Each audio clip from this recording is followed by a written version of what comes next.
Gracias por continuar en sintonía de noticias a las 2 p.m. Pasamos a la entrevista del día. Estaremos hablando acerca de los puentes en Guatemala. Para ello le damos la bienvenida a David de León, vocero de la Coordinadora Nacional para la Reducción de Desastres con Red. Gracias por acompañarnos hoy, Gracias, David. un gusto estar aquí con ustedes. Tenemos muchísimas dudas respecto a la situación de los puentes, cómo se encuentran en Guatemala. Bueno, en específico, David, habíamos hablado hace tiempo en las noticias sobre el puente de Belice, que se encuentra con problemas. Cuéntanos un poco.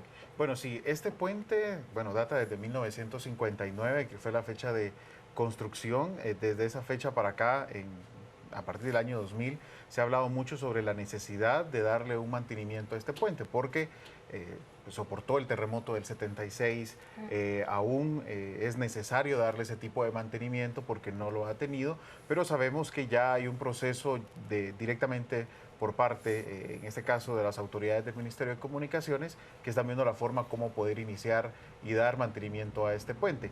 Toda infraestructura, como ustedes lo saben, toda casa tiene que tener un tipo de mantenimiento y en este caso el puente se requiere ese tipo de mantenimiento por la misma condición. ¿Cuántos vehículos transitan todos los días por ahí? Es una vía de acceso bastante congestionada, podríamos decir, en horas de la mañana, pero es muy utilizada también durante todo el día, más ahora que tenemos más carga vehicular. Entonces se hace necesario pues dar y priorizar la atención en este puente específicamente, pero en sí en todos los puentes a nivel nacional. David, hablando de más puentes, ¿tenemos conocimiento de cuántos puentes se encuentran, que sean importantes, se encuentran en el área metropolitana?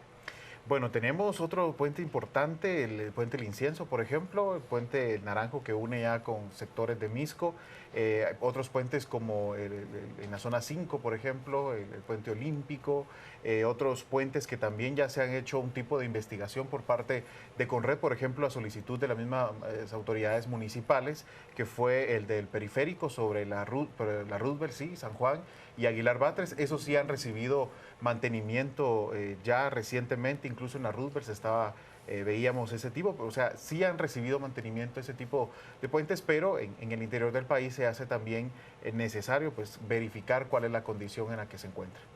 ¿Cómo es el mantenimiento de un puente? ¿Qué necesita para hacerse? Bueno, tiene que revisarse, por ejemplo, del hecho de las juntas, se le llama la unión que existe en los tramos o la parte de concreto que se coloca. Luego también verificar tema de barandales, más de estructura. Esto pues lo ve directamente una persona, un ingeniero que la especialidad sea puentes y que en el caso del Ministerio de Comunicaciones a través de Caminos pues cuentan con este personal calificado y que ha hecho trabajo también en otras ocasiones. Y luego el apoyo que se tiene desde, por ejemplo, la Cámara de la Construcción, por ejemplo, hay especialistas, hay gente que se dedica directamente a estudiar el tipo de infraestructura de puentes. David, tú nos mencionabas que era necesario darle mantenimiento a los puentes, así como se hace con una casa. Así es. Pero hablemos específicamente ahora del puente de Belice, que es quien ya mostró daños estructurales. ¿Representa por el momento peligro para la población guatemalteca? Bueno, es necesario realizar el mantenimiento lo antes posible a este puente, porque adicional a la carga vehicular que tiene, que incluso en el 2011 se hablaba que ya tenía más del 66% de capacidad en cuanto a peso y toda esa parte, también tenemos ahora viviendas que están en la parte baja de este puente y eso también a la larga es algo que nos preocupa a nosotros, tanto por el tema de la infraestructura del puente, pero también ver el tema de las personas que se encuentran bajo esta estructura.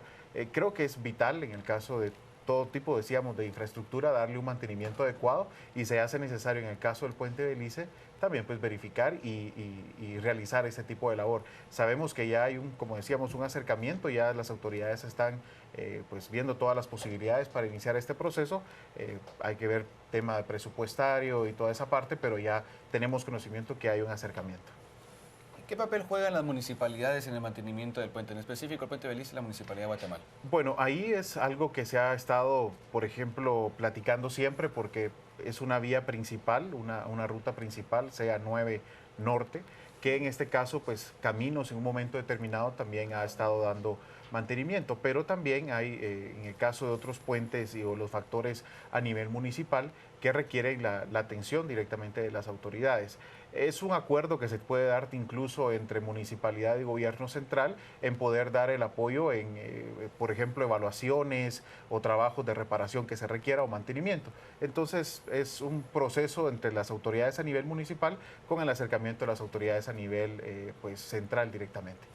David, ¿cuál es el problema que se presenta con más frecuencia dentro de, bueno, hablando de los puentes, cuál es el problema más recurrente y cuál es, cada cuánto tiempo estaría recomendado que se dé mantenimiento a los puentes? Bueno, como decíamos, tendría que tenerse una revisión anual, podríamos decir. Otro tipo de puentes, puente de Belice, podría hacer una evaluación cada 6 meses para identificar cuál es la condición en la que se encuentra. Tiene que ser un proceso continuo, tiene que estarse dando por lo menos observar cómo está la estructura. ¿Y se realiza por el momento con En el caso de la frecuencia? evaluación, en el caso de Conred, se realizó una a raíz de solicitud de Covial, por ejemplo, que se hizo, y sabemos que parte de todo ese proceso es que ellos mismos tienen que realizar o verificar la condición en la que se encuentran, tanto ahí como a nivel del interior, por ejemplo, las municipalidades.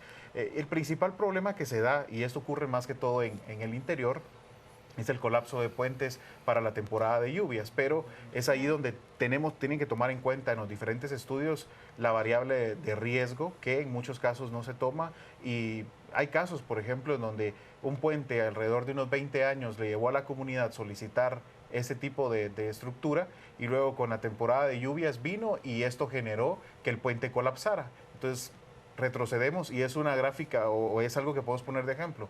Ahí retrocedieron 20 años en el desarrollo que pudo haber alcanzado la comunidad, y que con la lluvia, en una temporada de lluvias bastante fuerte, el puente colapsó. Entonces tiene que realizarse un estudio directamente del lugar, y luego, si se va a reconstruir, no reconstruirlo en el mismo lugar, sino que analizar la forma en otro punto directamente donde pueda ser utilizado, ¿verdad?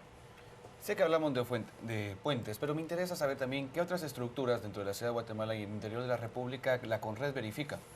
Bueno, en el caso de nosotros hacemos una visita al momento de recibir una solicitud, por ejemplo, de una instancia, como fue el caso del estadio del Ejército, por ejemplo, que fue una solicitud directa del Ministerio de la Defensa, y se hizo una evaluación, se dieron las recomendaciones en base a normativas que Conred tiene, que son las normas de reducción de desastres, que van de la 1 a la 4 en este caso. Ahí se verificó la norma número 2, que habla de las condiciones mínimas de seguridad en edificaciones de uso público. Ahí centros comerciales, por ejemplo, edificios como finanzas, por ejemplo, tienen que cumplir con esa normativa. ¿Y qué es lo que busca la normativa? Evitar en la medida de lo posible o reducir efectos que se puedan presentar. Guatemala es un país altamente sísmico, en cualquier momento puede temblar, y eso pues va a generar también daños importantes. Y en el caso de estructuras que se han evaluado, han sido, por ejemplo, edificios públicos, instalaciones como el Mateo Flores, que incluso a través de redes sociales ha generado algún tipo de problema, pensando que Conred tiene una injerencia directa por el estadio, y nuestra única prioridad es velar por la seguridad de las personas. Entonces, verificar estos espacios que se utilizan para conciertos inclusive, que cumplan con la normativa y que las personas puedan participar o llegar a disfrutar de un evento sin ningún problema. David, vamos a regresar a hablar de con la frecuencia que se tiene que realizar este tipo de evaluación a las estructuras, específicamente a los puentes, y que esto se debe a la cantidad de personas que pasan por él, etcétera, y muchas otras condiciones. Pero me llamaba la atención cómo algunos puentes tendrían que evaluarse por lo menos cada 6 meses, y esto crea una cuestionante si se está realizando o no. Tú mencionabas que por cuestiones de solicitud de la municipalidad han logrado hasta cierto punto pues realizar ciertas verificaciones. Pero ¿qué sucede cuando no se da esta solicitud por parte de las municipalidades? Dejémoslo y continuamos ahora con la entrevista. Y antes de irnos a esta información de último momento, justo estábamos hablando de cada cuánto tiempo se tendría que realizar este tipo de verificación, y qué sucede si las municipalidades no le solicitan a la Conred realizar estos estudios. Bueno, decíamos cada 6 meses por la misma condición en la que se encuentra o la importancia de una estructura. En este caso, el caso del puente Belice, tiene que realizarse un proceso de verificación constante. Ahora bien, a nivel de los municipios, las autoridades a nivel municipal tienen que velar por el cumplimiento de esta labor. Inclusive, las mismas municipalidades forman parte de todo un sistema que es el sistema Conred, solo que las municipalidades forman parte de las coordinadoras municipales. Quiere decir que estas coordinadoras deberían de tener equipo especializado. Sabemos de la condición que se presenta en el país, pero se puede solicitar el apoyo al Ministerio de Comunicaciones, que es el ente rector de este tema, y que puede, por ejemplo, realizar una inspección, verificar cuál es la condición. Regularmente ocurre que cuando se da, y esto ocurre más que todo para la temporada de lluvias, cuando se da el colapso de las estructuras o de los puentes, ya se inicia un proceso de coordinación. Por ejemplo, recordarán el año pasado en Izabal, el río Sumach, que se desbordó, un puente que colapsó, que cayó también. Entonces se colocó una estructura y ya se está realizando todos los trabajos el ministerio para poder ya tener una estructura sólida y que pues pueda funcionar muy bien ahí. Entonces es un proceso de coordinación que se pueda dar. Por una parte, nos piden el apoyo a Conred como una opinión técnica directamente, y luego pues nosotros damos nuestras recomendaciones, nuestro punto de vista, y se traslada esa información al Ministerio de Comunicaciones o a la autoridad competente. Pues en este caso puede trasladarse al ministerio y a la municipalidad de cada uno de los sectores. David, ¿qué acciones legales puede tomar la Conred cuando no se le escucha o cuando no se hacen sus recomendaciones? Bueno, ahí es uno de los factores que, por ejemplo, se ha estado hablando mucho, los cambios que necesitan hacerse a la ley de Conred, porque en la ley de Conred no es tan severa o tan drástica en este tipo de informes. Por ejemplo, el año 2001 se da, bueno, desde el año 98, diferentes eventos que se estaban presentando en sectores del río Pinula. Hago referencia al sector, por ejemplo, del Cambray. Desde el 2001 se había hablado que era un sector de alto riesgo, incluso sale un acuerdo gubernativo.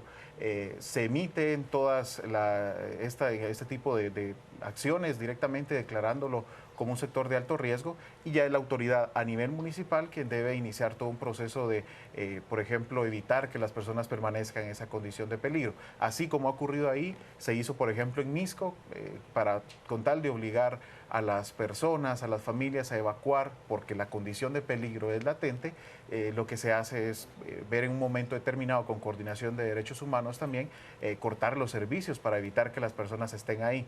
Entonces, lo que se busca es hacer un tipo de cambios en la ley de la Conred que permitan iniciar ya procesos más drásticos, no sé, multar a municipalidades. Claro. Hasta este momento existe un reglamento de Conred, pero este reglamento aún necesita ciertas modificaciones, necesita ser un poco más severo para evitar tragedias que pues han ocurrido a lo largo de los años. Claro, y que estas recomendaciones no únicamente se escuchen como, bueno, es una decisión que podemos tomar uno como municipalidad, claro, sino que sea más imperativa. Muchísimas gracias, David, por acompañarnos hoy en Noticias a las 2 p.m. Seguimos